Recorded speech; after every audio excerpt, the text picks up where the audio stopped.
Marie, my wife, and I, we started trying to start our family, and we had always had this plan in our head that we would have biological children and then we would adopt children. And the craziest thing about it is both of us being of pretty much good health and not having any issues, we expected this to be something we could do without any problems.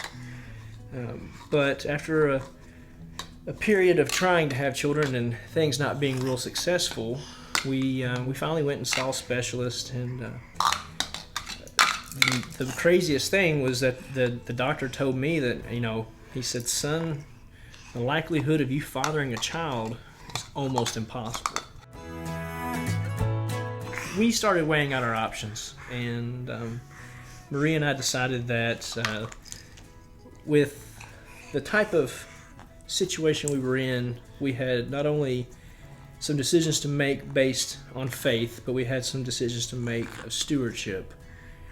And we felt like our best decision that would honor both would be to move forward with adoption. When you look at how I was brought into the family of God and how my wife was brought into the family of God, hopefully one day how Grayson will be brought into the family of God, and how basically any of us are brought into the family of God, it's through God's willingness to bring us into His family and adopt us as sons and daughters. When you start looking about how we fit into God's family in that picture, and we have a purpose and we have an intent to grow our family, Marie and I just couldn't deny adoption.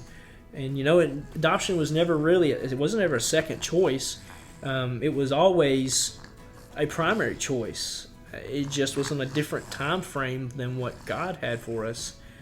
Through a lot of prayer, through a lot of support with our church here at Ashland, and really being engulfed into the adoption culture that so many people are part of at Ashland, and so many people share within their testimony, we started to really see the necessity of the choice to adopt, not just in our lives, but in the lives of others that we could impact because of just the reflection of the gospel. And so we started working toward our adoption. We started working towards raising money and getting our paperwork ready, and basically we got to the point where everything was done, and we were just waiting for a family to select us to adopt their child. When I came home one day, been out coaching soccer all day, and I come home and Marie's got the house really clean, and she's been cooking all day, and I smell something baking in the oven, and she just looks at me, and I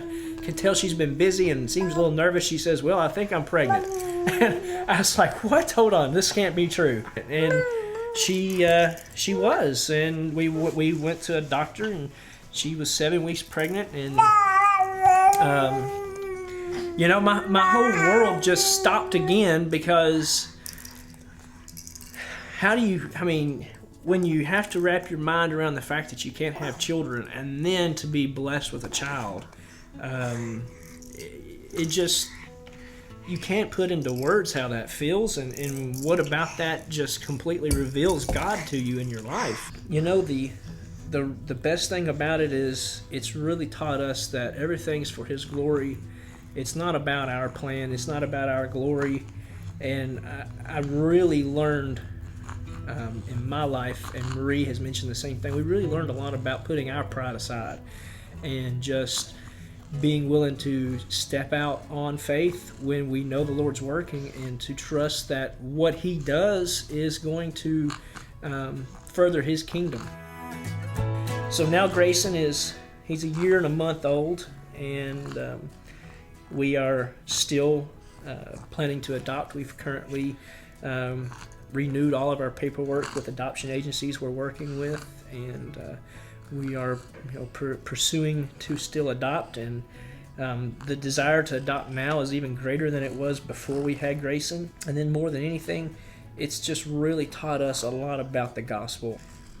Christ has totally changed our world and has really impressed upon our hearts that for His kingdom and for His glory, we need to open our home for adoption so that we can make an impact in someone else's life. My name's Tyler King. and Jesus changes everything.